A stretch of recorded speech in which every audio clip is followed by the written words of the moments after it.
Welcome to the slop farm. Enjoy the video. You start by gathering tools and the replacement mesh so you don't stop mid-job. First, remove the sliding door from its track. Lift the door slightly, pull the bottom toward you, then tilt it out with a helper if needed. Once done, lay the door face down on a flat surface to protect glass. Make sure screws, rollers, and weather strip are in a small container. Now use a flathead or utility knife to pry out the old spline and peel away the damaged mesh, so the frame is clear. With the frame cleared, position the new mesh over the opening, leaving about 1 to 2 inches of overlap on all sides so you can shift it while tensioning. Begin at the middle of one side and use the spline roller to press the new spline into the groove. Once set, move to the center of the opposite side and pull the mesh taut, then roll again.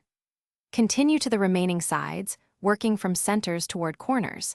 This sequence evens tension and reduces puckering, so take your time to smooth wrinkles. Now trim the excess mesh flush to the spline with a sharp utility knife, cutting along the inside edge so the cut is hidden. Once trimmed, reattach any rollers or weather strip you removed and lift the door back onto the track with a helper. Adjust the roller height screws so the door glides smoothly and the seal meets the frame. Finally, test the screen by closing and opening it several times and inspect for gaps or holes. If you see sag or gaps, reseat the spline in that section and retention. Thanks for watching. Consider subscribing if we helped you today.